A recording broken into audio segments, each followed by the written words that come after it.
Okay, kita mulakan kelas kita pada pagi ini dengan Ummul Kitab Al-Fatihah. Bismillahirrahmanirrahim. Alhamdulillahirabbil alamin. Arrahmanirrahim. Maliki yaumiddin. Iyyaka na'budu wa iyyaka nasta'in. Ihdinas siratal mustaqim.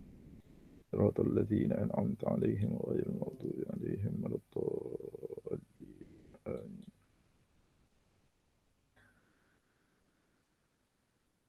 اللهم افتح علينا حكمتك وانشر علينا من خزائن رحمتك يا أرحم الراحمين. رب اشرح لي صدري ويسر لي أمري واحلل عقدة من لساني يفقهوا قولي. رب يسر ولا تعسر وبالتمم بالخير.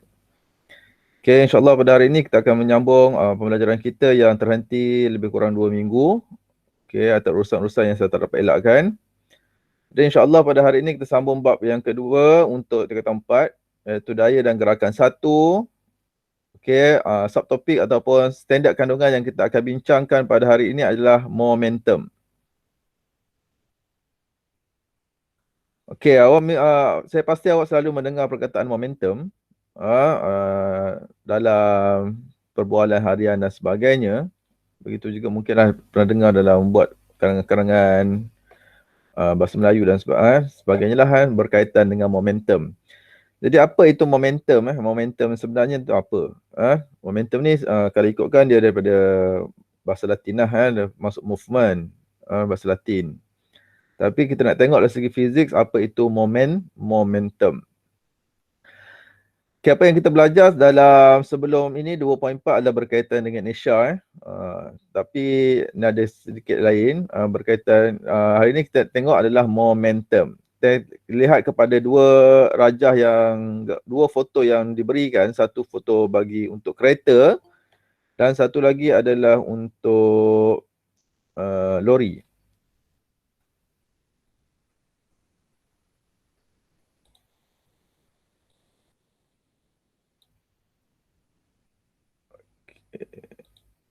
Gambar foto 2.7 menunjukkan kereta yang dipandu laju dan lori yang membawa muatan berat di lebuh raya. Keadaan manakah yang sukar untuk dihentikan sekiranya dipandu dengan hal laju yang sama? Okey. Hal laju yang sama. Okey, kalau kita tengok kat sini, ni kereta. Lepas tu ada lori. Okey, kalau kita bincang dengan dalam bab inertia, okey, objek yang berjisim besar dia akan sukar untuk dihentikan kerana inersianya yang besar. Okey, itu dari segi inersia. Okey, kalau dalam kes soalan ini, kenderaan manakah yang sukar untuk dihentikan sekiranya dipandu dengan hal laju yang sama? Maksudnya nilai hal laju ataupun velocity yang sama. Okey, maksudnya lori lah yang akan memecut, lori lah yang akan sukar untuk dihentikan. Itu dari segi sukar untuk berhenti lah. Okey, hari ini kita nak bincang adalah berkaitan dengan momentum. Okey, so apa itu momentum? Apa itu momentum? Okey, momentum ni adalah satu quantity vector. Okey, momentum adalah satu quantity vector quantity. Okey, apa maksud vector quantity? Quantity vector. Quantity vector ialah magnitude dan arah. Okey, kuantiti fizik yang mempunyai magnitude dan arah. Okey, kuantiti fizik yang mempunyai magnitude dan arah adalah quantity vector. Dan momentum dikategorikan sebagai quantity vector. Maksudnya apabila kita bincangkan berkaitan dengan momentum ni dia akan ada, pertama dia akan ada magnitude dia, nilai. Okey, yang kedua dia mesti ada arah. Ke kiri atau ke kanan. Itu arah adalah ke utara atau selatan, timur, barat, sudut berapa, itu semua adalah arah. Semua objek yang bergerak mempunyai momentum. Okey. Ini keyword yang awak kena tahu. Semua objek yang bergerak mempunyai momentum. Kalau objek tu statik, pegun, dia tak ada lah momentum. Okey, awak bergerak saja. Apabila awak bergerak saja, awak akan ada momentum. Momentum awak besar atau kecil, dia bergantung kepada dua benda lah. Bergantung kepada dua keadaan. Kita tengok kat sini. Di mana momentum, P ni adalah momentum. Momentum adalah hasil darab jisim dan juga hal laju. Okay. Momentum adalah hasil darab jisim dan hal laju. Maksudnya, momentum ini dipengaruhi oleh dua faktor. Okay, sama ada jisim ataupun halaju. Okey, itu dua faktor yang akan mempengaruhi momentum. Okey, kalau awak sendiri, jisim awak sama. Okey. Satu keadaan awak berjalan. Okey, masa awak berjalan, halaju awak rendah. Okey, kemudian awak berlari. Masa awak berlari, halaju awak meningkat. Jadi maksudnya momentum semasa awak berlari adalah lebih besar daripada momentum semasa awak berjalan. Kenapa? Kerana halaju awak semasa berlari adalah lebih tinggi daripada halaju awak semasa berjalan. Okey, itu secara mudahnya untuk kita faham berkaitan dengan momentum. Okey, arah momentum bergantung kepada arah halaju. Okey, arah momentum bergantung kepada arah halaju. Kenapa arah momentum bergantung kepada arah halaju? Okey, sebab dalam rumus ni, momentum adalah sama dengan mv. Jisim, jisim adalah kuantiti skalar. Jisim dia tak ada arah. Ya? Yang ada arah dekat sini hanya halaju. Sebab itu, momentum dia bergantung kepada arah halaju. Kalau objek tadi bergerak ke kanan, maka arah momentum adalah ke kanan. Jika objek tadi bergerak ke kiri, maka arah momentum dan juga arah halaju adalah ke kiri. Jadi maksudnya, dalam menyelesaikan masalah berkaitan dengan momentum, arah gerakan objek memainkan peranan yang sangat penting. Okey, arah pergerakan objek memainkan peranan yang sangat penting. Sebab ini melibatkan kepada calculation dia, pengiraan. Okey, kalau melibatkan pengiraan, awak kena tengok. Kalau ke kanan, awak akan letakkan nilainya adalah positif. Kalau bergerak ke kiri, nilainya akan jadi negatif. Okey, objek yang bergerak dengan halaju yang tinggi atau jisim yang besar mempunyai momentum yang besar. Okey, seperti mana yang saya cakap tadi. Momentum adalah sama dengan M darab V. Okey, ataupun hasil darab jisim dan halaju. Itu adalah momentum.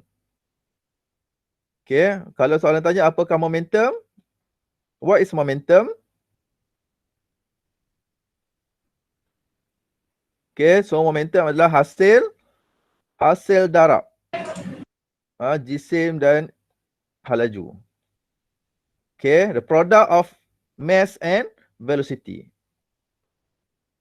Okay, ini definisi definisi untuk momentum. So maka dapatlah kita punya secara matematik, P momentum adalah sama dengan M. M adalah jisim darab dengan V. V kat sini V kecil. V kecil merujuk kepada halaju. Okey, kalau kita buat perkadaran, maksudnya momentum adalah berkadar terus dengan jisim dan juga momentum adalah berkadar terus dengan halaju.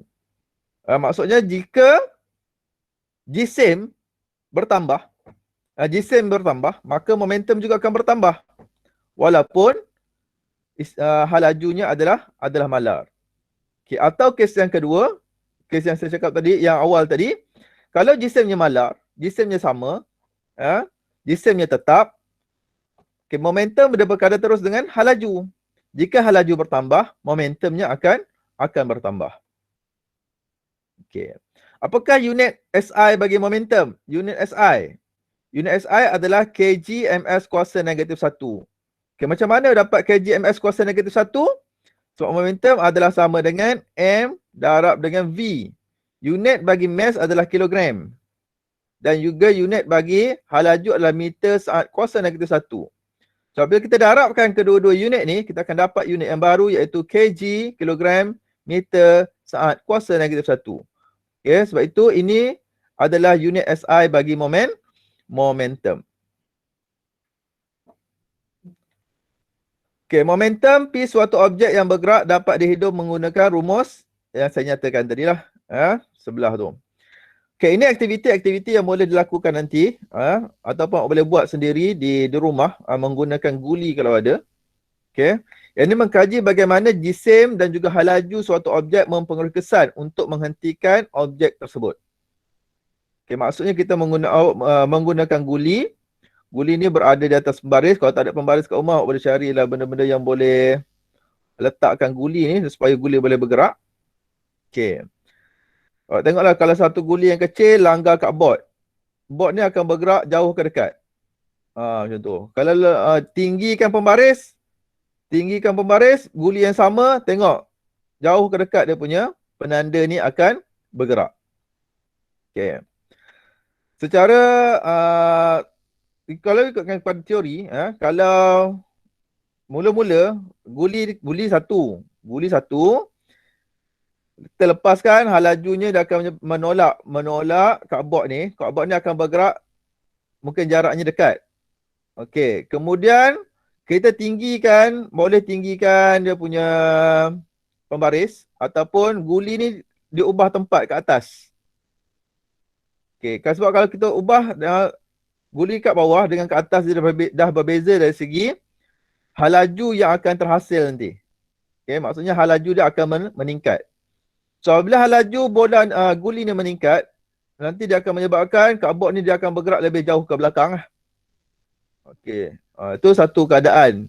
Okey, yang kedua boleh gunakan guli yang berbeza. Satu guli kecil, satu guli besar. Pada ketinggian yang sama. Nanti awak akan dapat lihatlah. Kalau ketinggian sama, maksudnya laju yang dibawa ataupun laju pada guli tersebut adalah sama. Sebab tinggi dia sama. Cuma yang berbeza adalah dari segi momentum. Sebab jisimnya berbeza.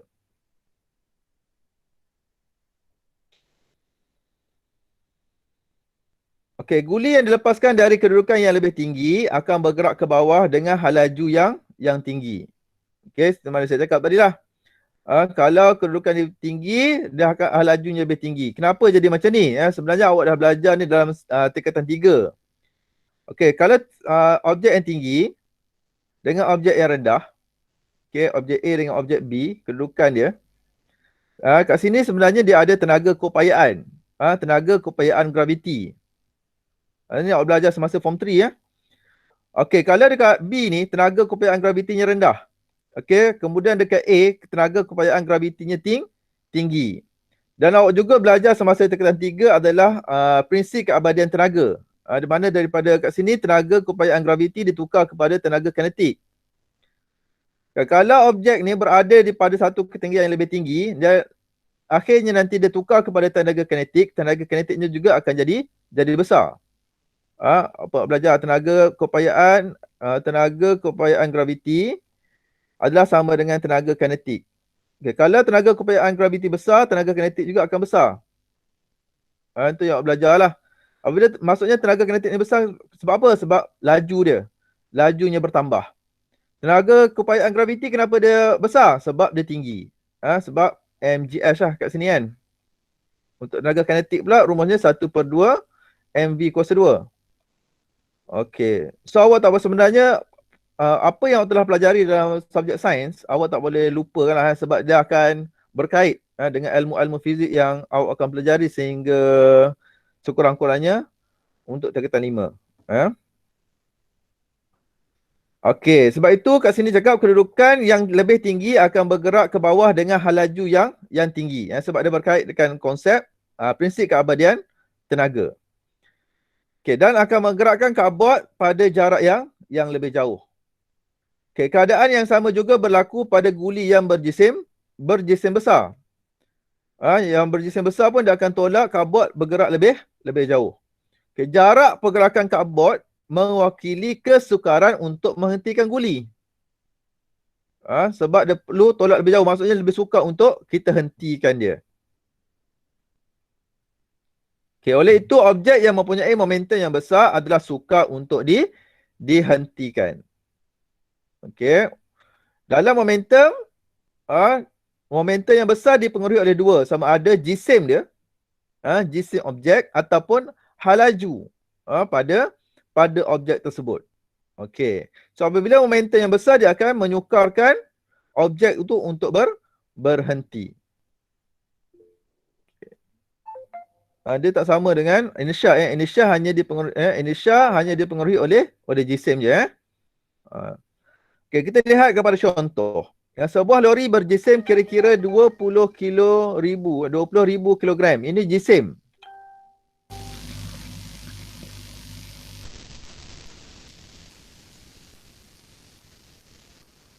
Okey. Jisimnya adalah 20 kg dan bergerak dengan halaju 22 meter sesaat. Okey, ni V. Bagi lori. So kita boleh tulis M lori adalah sama dengan 20,000 kilogram. Dan juga V lori adalah sama dengan 22 meter per saat. Sebuah kereta berjisim. Okey, M kereta pula. M kereta adalah sama dengan 2,000 kilogram. Bergerak dengan halaju V kereta adalah sama dengan 30 meter per saat. Okey, soalan yang pertama, berapakah momentum lori dan momentum kereta? So yang A kita carilah momentum lori. Momentum adalah sama dengan jisim lori darab dengan halaju lori. So jisim lori adalah 20,000 darabkan dengan halaju lori 22 kg kan, 22 meter per saat. So dapat 44,000 440,000. Apa unit dia? kg ms kuasa negatif 1. Okey. So selesai untuk cari momentum. Sebab kita tahu momentum, apakah rumah momentum? Rumah momentum adalah MV. Okey. So kalau minta untuk lori, kira untuk jisim lori dan juga halaju lori. Yang kedua dia minta kira momentum untuk kereta. So momentum kereta sama dengan jisim kereta darab dengan halaju kereta. So berapa jisim kereta? 2,000. 2,000. Okey, darab dengan berapa halaju kereta? 30. 30. So dapat 60,000. 60,000. Apa unit? kg/ms -1. kg/ms kuasa negatif 1. Okey, B. Sekiranya lori itu bergerak dengan halaju yang sama dengan kereta.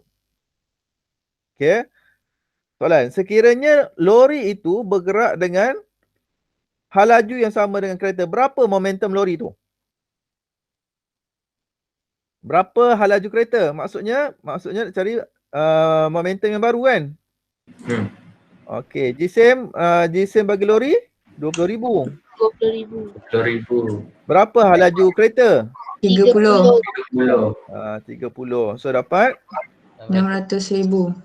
600,000 kilogram meter saat kuasa negatif 1. Okey.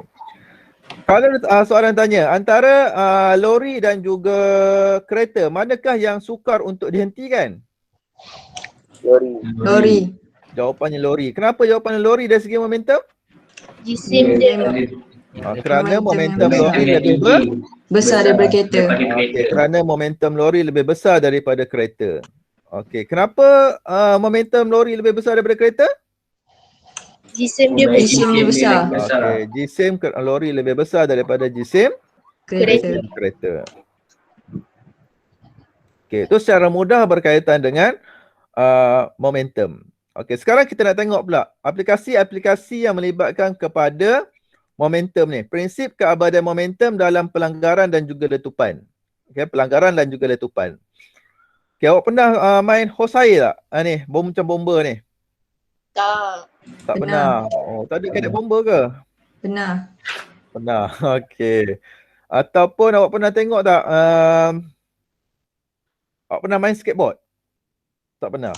Tak. Ataupun awak pernah tengok orang main skateboard? Pernah. Masa dia turun daripada skateboard, dia bergerak ke depan, skateboard dia tu bergerak ke mana? Ke depan. Kalau dia bergerak ke depan, masa turun bergerak ke depan, board dia tu akan bergerak ke mana? Masa turun. Ke belakang. Dia akan bergerak ke belakang. Dia akan bergerak ke belakang. Awak pernah naik sampan? Tak pernah. Kalau pernah naik sampan ke, naik kayak ke, awak keluar daripada turun daripada kayak, awak duduk atas kayak, kemudian naik ke darat. Awak naik atas darat, tapi kayak tu akan bergerak ke mana? Dia akan menentang. Belakang. Dia akan menentang awak. Itu salah satu daripada prinsip keabadian momentum yang melibatkan kepada letupan. Kalau ada yang cadet polis contohnya, ada berpeluang untuk pergi menembak. Menembak, peluru akan bergerak ke depan. Peluru keluar ke depan, tapi awak akan rasa hentakan pada bahu awak. Maksudnya pistol ataupun M16 tu, senapang tu dia akan bergerak ke belakang. Okey, itu adalah antara konsep-konsep ataupun aplikasi momentum.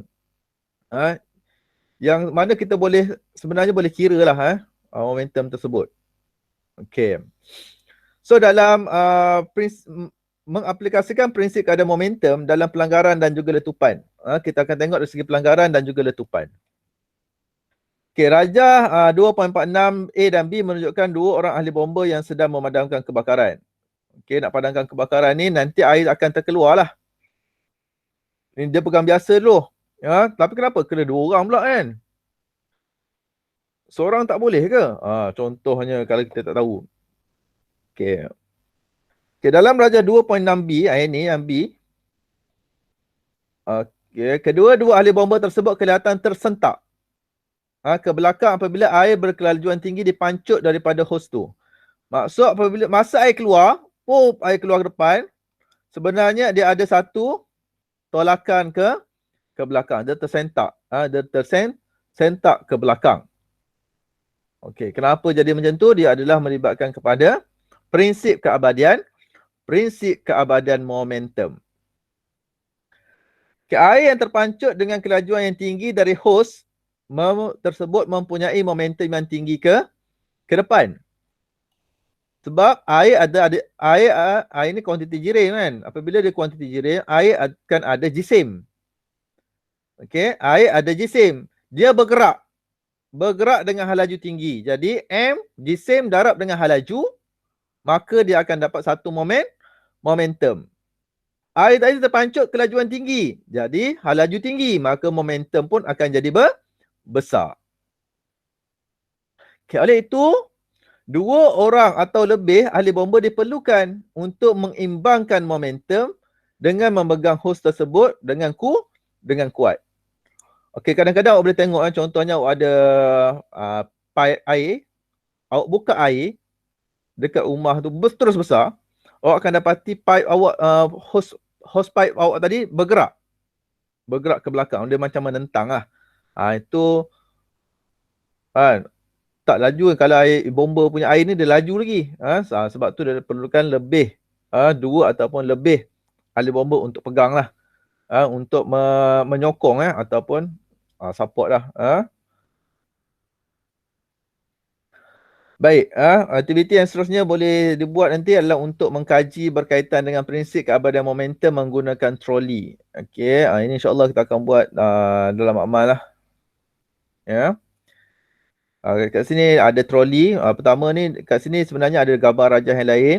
Okey, ada satu troli dengan ada satu troli yang jisim dia sama. Mungkin jisim dia samalah.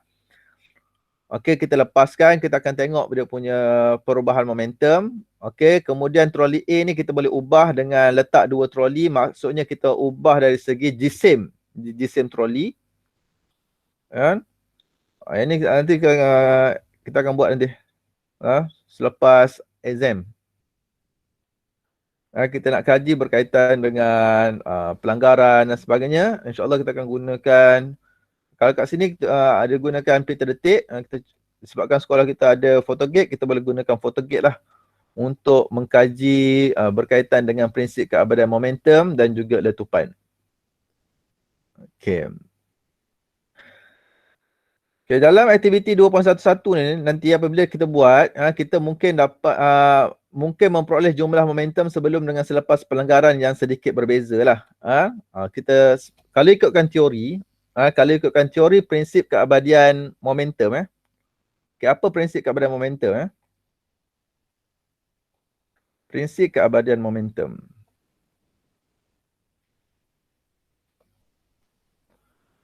Okey, prinsip keabadian momentum menyatakan jumlah momentum sebelum pelanggaran adalah sama dengan jumlah momentum selepas pelanggaran. Okey, ni simbol sum lah jumlah. Prinsip keberadaan momentum menyatakan bahawa jumlah momentum adalah sama dengan jumlah momentum sebelum sama dengan jumlah momentum selepas. Jumlah tu yang sama. Dari segi momentum tak sama, yang sama adalah jumlah momentum. Kenapa pula? Sebab apabila melibatkan kepada pelanggaran, okey, melanggar ni biasanya ada berapa objek? 2. Ya. Berlanggar ni mesti melibatkan sekurang-kurangnya kepada 2 objek. Maksudnya objek A dengan objek B, dia sebelum melanggar tu dia dah ada momentum. Kita tambahkan 2 momentum sebelum dan selepas berlanggar, kita tambah lagi dia punya momentum selepas tu. So sebab tu dia prinsip keberadaan momentum ni dia merujuk kepada jumlah momentum sebelum dengan jumlah momentum selepas. Okay. Namun semasa kita buat eksperimen nanti, okay, terutama kalau kita gunakan tiga tip, kita akan dapat jumlah momentum sebelum dengan selepas tu yang sedikit berbeza lah. Dia tak sama. Kenapa boleh berlaku ni? Okay, kerana disebabkan oleh kesan daya luar seperti geseran yang tidak dipampas sepenuhnya. Okay. Maksudnya kita punya landasan nanti tu ada geseran lah. Geseran ada macam tu.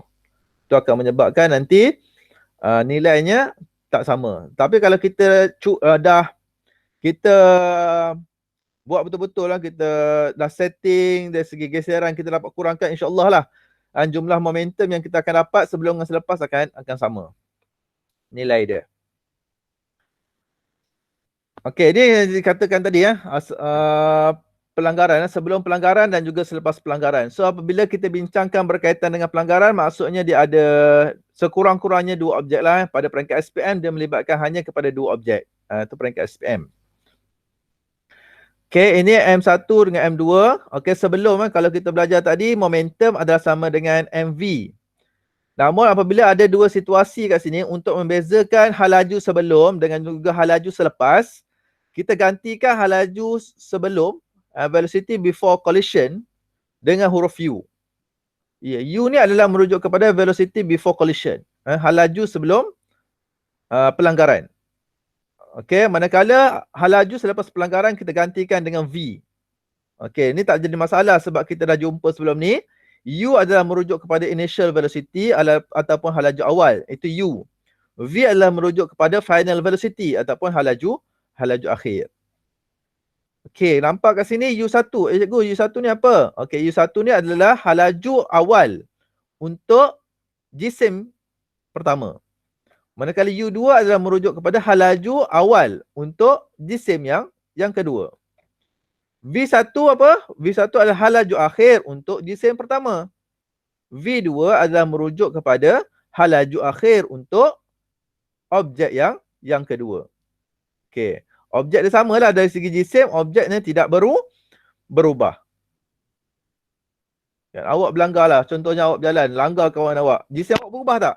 Jisim awak tak berubah. Okey.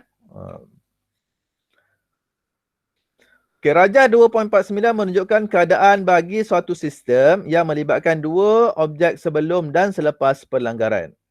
Okey, prinsip keabadian momentum menyatakan bahawa jumlah momentum, ingat jumlah momentum sebelum pelanggaran adalah sama dengan jumlah momentum selepas. Okay, ingat, dalam prinsip keabadian momentum yang sama adalah jumlah momentum. Jumlah momentum sebelum dan juga jumlah momentum selepas. Okey, nilai dia sama. Jumlah tu sama. Momentum tak sama. Sebab apa momentum tak sama? Mungkin yang A ni, contoh A saya letak sini 5 kg. Kemudian U ni saya letak 10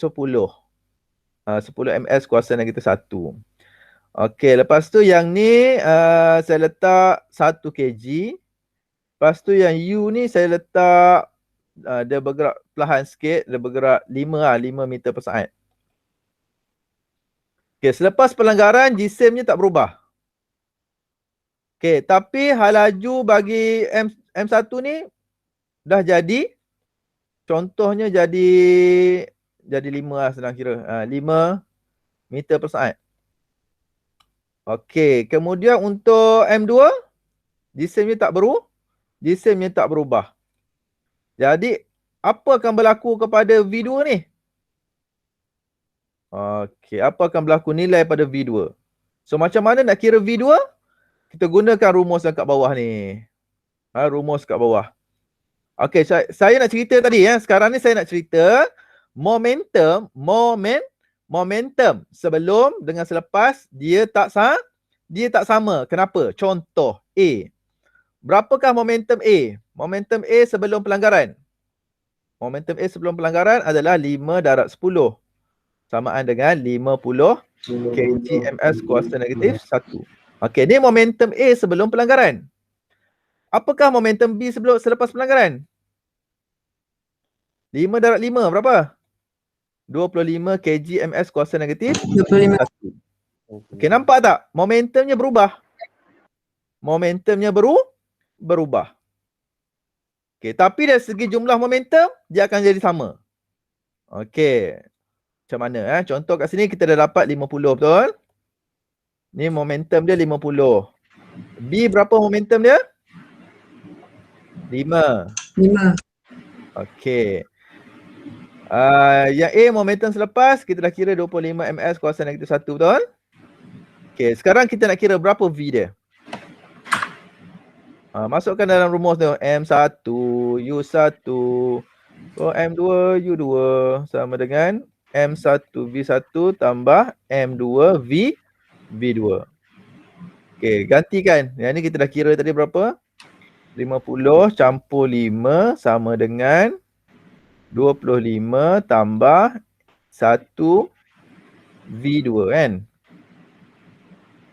Okey, so kira kat sini dapat 55 tolak dengan 25 dapat apa? 55 tolak 25 sama dengan V. Berapa? 30. 30. Okey, so 30 ms kuasa negatif 1. Okey, halaju M2 dah jadi 30 meter per saat dah. Sebelum tu 5 je. Okey, dari segi momentum dia tak sama. Okey, dari segi momentum, kita kira momentum dekat A. Berapa momentum dekat momentum sebelum? Kita kira momentum sebelum. 50 campur dengan 5 dapat? 55. 55. Kita kira momentum selepas pelanggaran. 25 campur 30 dapat? 55. Okey, jadi jumlah momentum dia sama. Jumlah momentum sebelum dengan jumlah momentum selepas adalah sama. Itu kena faham. Sebab kadang-kadang soalan ni dia saja nak kelurukan awak.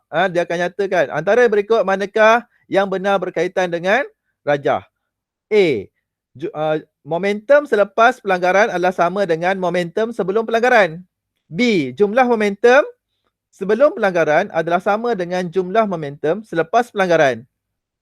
So A dengan B mana nak cari? Nak jawab? B. Jawablah B.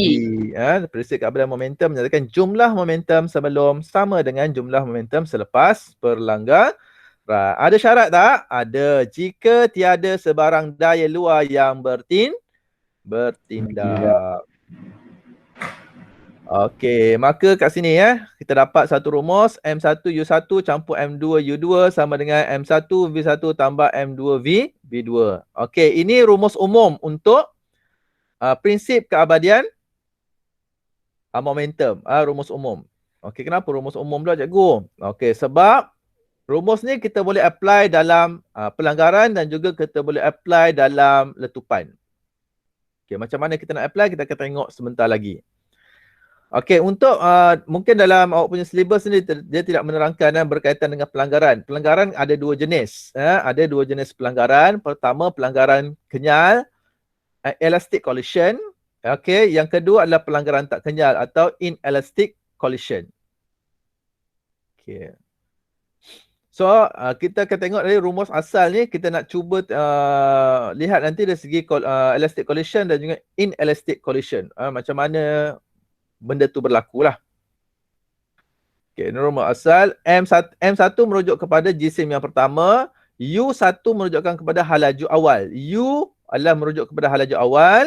V adalah merujuk kepada halaju akhir. Okey. Seperti mana yang kita dah maklum sebelum ni, momentum ni ada apa? Momentum adalah quantity vector kan? Quantity vector. Okey, contohnya kat sini. Contoh kat sini kita buat U bergerak ke kanan. Okey, tapi untuk U2 ni dia bergerak ke kiri. Okey, dia bergerak ke kiri. Maka awak kena ubah awak punya equation ni akan jadi M1U1 tambah M2 negatif U2. Sebab apa negatif? Kerana arah untuk halaju adalah ke kiri. So kau kena lihat betul dia punya arah. Arah objek tu bergerak. Kalau awak tak ubah, dia akan memberi kesan lah dalam calculation awak, dalam pengiraan awak. M1U1, M1V1 campur dengan M2V2. Ini contoh lah. Contoh saya tunjuk. Okey. Anda kata soalan suruh kira V dan awak dapat nilai V tu negatif. Awak jangan confuse. Negatif tu menunjukkan bahawa objek tadi bergerak pada arah yang bertentangan dengan arah asal dia. Okey, kalau kira dapat negatif maksudnya objek tu bergerak pada arah yang bertentangan dengan arah asal dia. Okey, tu fizik. Dapat negatif awak jangan risau. Okey, pelanggaran kenyal. Okey, pelanggaran kenyal ni apa? Pelanggaran kenyal ni apa yang kita boleh lihat nanti kalau lepas berlanggar. Lepas pelanggaran,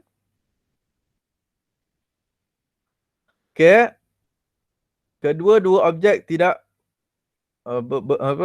bergerak secara berasingan. Kedua-dua objek bergerak secara berasingan. Okey, contoh. Okey, gerak. Okey, selepas berlanggar, dia akan bergerak. Macam ni lah. Dia tak bercantum Okey. Lagi bergerak ke kanan, satu bergerak ke kiri. Dia akan boleh jadi, ini dia boleh jadi macam mana? Dia boleh jadi dua-dua bergerak ke kanan. Dia boleh jadi dua-dua bergerak ke kiri. Boleh bergerak, dia boleh jadi macam tu. Dia boleh jadi juga bergerak ke kiri. Kiri satu, kanan satu. Dia boleh. Yang penting apa yang kita nak tahu, selepas pelanggaran, objek ni dia bergerak secara berasingan. Okay, kalau bergerak berasingan macam ni, kita boleh gunakan rumus yang biasa tadi lah. M1U1 campur M2U2 sama dengan M1V1 tambah M2V2. Okay, ini mudah. Kalau dia adalah pelanggaran kenyal. Kenyal maksudnya dia berlanggar kemudian dia berpisah. Itu nampak tu berpisah. Dia adalah pelanggaran kenyal. Okey. Yang kedua adalah pelanggaran tak kenyal. Pelanggaran tak kenyal ni contohnya macam mana? Contoh awak main panah. Panah lepas. Kemudian dia melekat pada dia punya board dia tu kan. Dia melekat. Lepas tu bergerak lagi. So maksudnya kalau pelanggaran tak kenyal ni selepas pelanggaran,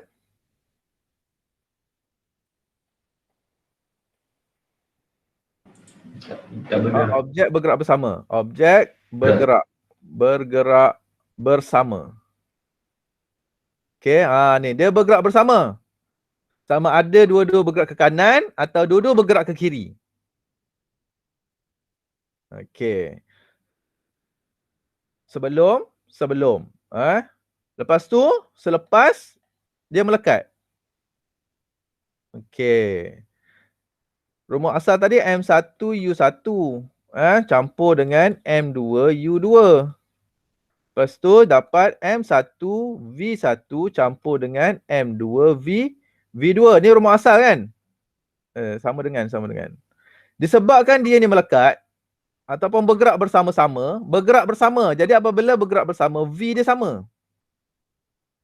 M1U1 campur dengan M2U2 sama dengan M1V tambah dengan M2V. Nilai V ni sama. Jadi apabila nilai V dia sama, maka kita boleh faktoriskan dia. Kita dapat M1U1 campur dengan M2U2 sama dengan M1 tambah M2 darab dengan V. Kita boleh faktoriskan V. Faktor kan? Satu betul.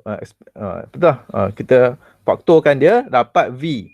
Kenapa kita boleh faktorkan? Kerana nilai halaju dia sama. Dah dua objek tu.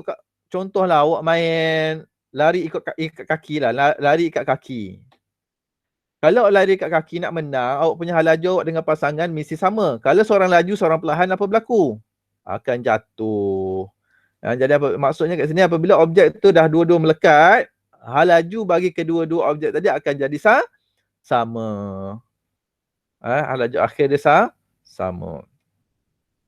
Okey, tu dua jenis pelanggaran.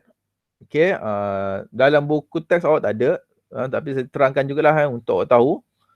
Okey, so pelanggaran kenyal dan juga pelanggaran tak kenyal dan juga rumus dia. Okey, rumus M1U1 campur dengan M2U2 sama dengan M1V1 tambah M2V2 tu adalah dia punya rumus asas dia. Okey, ni kes yang ketiga tadi, roket ataupun letupan. Letupan adalah prinsip keabadian momentum juga. Okey, untuk roket yang bergerak, roket dia bergerak ke atas. Roket dia bergerak ke atas. Okey, masa roket ni nak naik, dia awak nampak dia keluarkan api kat bawah kan? Gas panas bergerak ataupun dia bertindak ke bawah. Okey, dia bertindak pada arah yang bertentangan. Okey, sebelum momentum, ada apa-apa tak berlaku? Sebelum momentum, ada tak nilai U dia? Dia tak bergerak. Dia tak bergerak. Gas pun tak bergerak. Roket pun tak bergerak. Maksudnya sebelum berlakunya pelanggaran ataupun sebelum berlakunya letupan, jumlah momentumnya adalah sifar. Okay, sebelum berlakunya letupan, jumlah momentum adalah sifar. Kenapa sifar? Sebab dia halaju untuk gas tak ada. Halaju untuk gas sifar. Lepas tu halaju untuk roket pun sifar. Apa-apa nombor yang didarabkan dengan sifar akan dapat sifar. Okey, rajah 2.5 menunjukkan pelancaran roket. Pelancaran roket adalah satu contoh letupan. Okey, letupan merujuk kepada satu situasi apabila satu objek yang berada dalam keadaan pegun terlerai kepada dua atau lebih bahagian. Dia terlerai kepada dua atau lebih bahagian. Okey, pada peringkat awak terlerai pada dua je lah. Terlerai kepada dua bahagian. Okey, sebelum pelancaran, roket berada dalam keadaan pegun. Okey, roket berada dalam keadaan pegun. Ditapak pelancaran dengan momentum sifar. Okey. So, untuk kat sini jumlah momentum adalah sifar. Jumlah momentum sebelum letupan sifar. Jumlah momentum selepas letupan M1V1 campur dengan M2V2. Okey, so kita akan lihat nanti dia. Kita ubah kedudukan sebab sifar kan. Susun rumus kita akan dapat M1V1 sama dengan negatif M2V2. Okey. Secara mudah saya tulis semula M1V1 sama dengan M negatif V2. Okey, sebab apa? Sebab M kan jisim. Jisim kan kuantiti skala, dia tak ada arah. Okey, V tu negatif tu sebenarnya berada kat mana? Negatif tu adalah merujuk kepada arah gerakan objek tadi. Gerakan halaju. Okey, so kat sini maksudnya objek tu bergerak pada arah yang bertentangan. Sebab apa? V yang pertama positif. Okey, yang kedua negatif. So arahnya berbeza. Arahnya bertentangan. Okay, selepas pelancaran, gas panas bergerak ke bawah dan roket bergerak ke atas. Okey, ini maksudnya. Okey, gas dan juga roket dia bergerak pada arah yang bertentangan. Okey, letupan merupakan sistem tertutup yang tidak melibatkan daya luar, dan tidak melibatkan daya luar. Oleh itu jumlah momentum diabadikan dalam letupan. Jumlah momentum diabadikan dalam letupan. Jumlah momentum dia samalah. Okey. Faham tak kenapa dapat kosong? Okey, rumus asalnya dia rumus asal M1U1 campur dengan M2U2 sama dengan M1V1 tambah dengan M2V2. Okey, kenapa dia dapat sifar? Kerana sebelum berlakunya ataupun sebelum roket tadi berlepas, halaju bagi kedua-dua, halaju roket sifar dan juga halaju gas pun sifar. Apa nombor darangan sifar, apa nombor darangan sifar akan jadi sifar. So F sifar darab M1 V1 sama dengan tambah M2 V2. Sebab tu lah dapat macam ni. Begitu juga masa awak menembak. Guna M16. Contoh sebelum tembak, peluru tak bergerak. Senapang pun tak bergerak. Jadi halaju bagi kedua-dua objek tersebut sebelum ditembak adalah sifar. Selepas ditembak, barulah ada peluru bergerak ke depan dengan halaju yang lebih tinggi berbanding dengan senapang yang bergerak ke belakang dengan halaju yang rendah. Okey, kenapa peluru tu bergerak laju ke depan? Dia jisim dia rendah. Okey, betul. Jisimnya rendah. Kenapa senapang tadi dia tersentak ke belakang dengan halaju yang rendah? Jisim dia lagi besar daripada peluru. Okey, sebab jisimnya lebih besar daripada peluru. Kenapa belajar macam tu cikgu? Sebab kat sini. Sebab kat bawah ni, sebab kita nak samakan jumlah dia. Jumlah momentum ni nak sama kan? Yang ni dengan yang ni nilai dia sama. Sebenarnya. Sebab tu dapat kosong. 10 tambah negatif 10. Dapatlah kosong kan? 100 tambah dengan negatif 100. Dapatlah sifar. Dia macam tu. Okay, sebab tu peluru senapang tadi dia bergerak ke belakang. Senapang dia jisimnya besar, kemudian dia tersentak ke belakang dengan halaju yang rendah. Peluru pula jisimnya rendah, kemudian dia bergerak ke depan dengan halaju yang lebih tinggi. Sebab dia nak bagi samakan nilai momentum tu, nak bagi sama. Okey, tengok latihan formatif 2.5. Apakah yang dimaksudkan dengan momentum? Okey, apa yang dimaksudkan dengan momentum? So, momentum adalah hasil. Okey, momentum. Okey, momentum sama dengan M darab V. Okey, awak kena nyatakan P adalah momentum. M adalah jisim.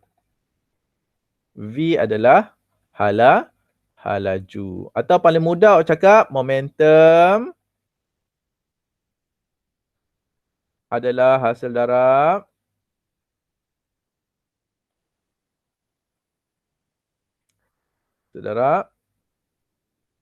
jisim dan halaju. Okay, momentum is a product of mass and velocity. Okay, to English untuk LP, momentum is a product of mass and velocity. Okay, apa keabadian momentum lah? Okay, keabadian momentum lah jumlah momentum sebelum pelanggaran adalah sama dengan jumlah momentum selepas pelanggaran jika tiada daya luar yang bertindak.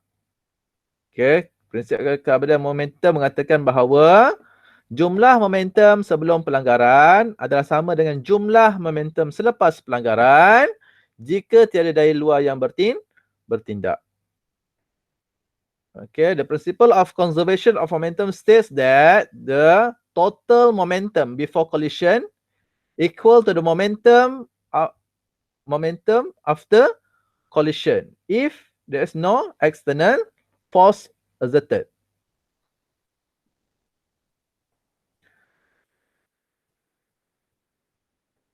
Okey, sebuah lori berjisim 1000, soalan nombor 2. Sebuah lori berjisim 1000 kilogram, mass lori 1000 kg. Halaju lori, V lori dengan 5 meter sesaat. Berlanggar dengan sebuah kereta. Berlanggar dengan sebuah kereta. Jisim kereta 800 kg. Yang bergerak dengan halaju. Bergerak dengan halaju. V kereta.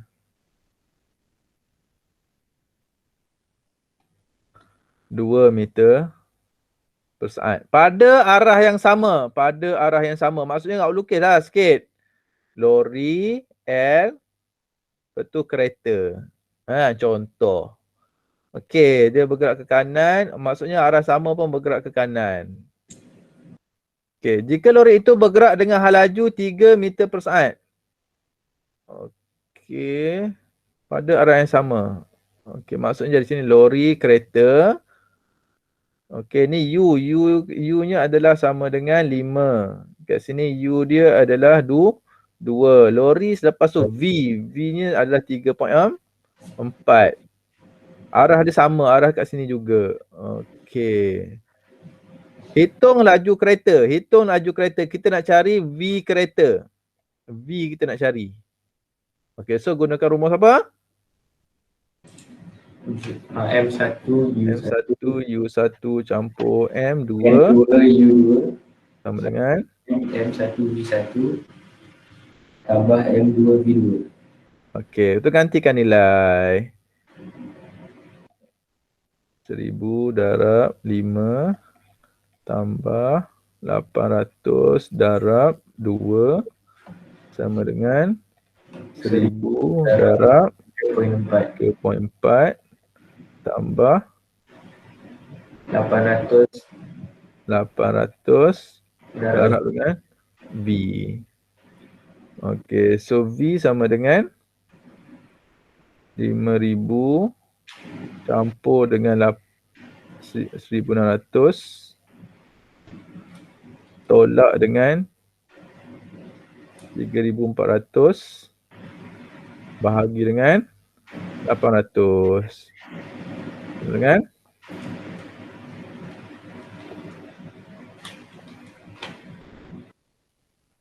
sama dengan berapa? 4. 4 meter saat kuasa negatif 1. Okey. Kalau kita tengok kat situ, halaju lori selepas pelanggaran dia berkurang. Tapi halaju kereta selepas dia selepas pelanggaran, halaju kereta bertambah. Okey, kalau kita campurkan momentum sebelum, dia akan sama dengan jumlah momentum Selepas. Okey. Itu saja untuk kelas hari ni. Okey. Ini ada aktiviti yang boleh fikirkan. Kalau naik cuti nanti nak main roket air kan. Roket. Boleh buatlah, fikirkan alat-alat yang sesuai. Kalau selalu beli air 100 plus ke air berkarbonat, bolehlah bawa satu untuk buat bina roket air. Jangan risau, nak pelancar ada boleh lancarkan. Okey, ada apa soalan nak tanya sebelum kita akhir kelas kita pada hari ini?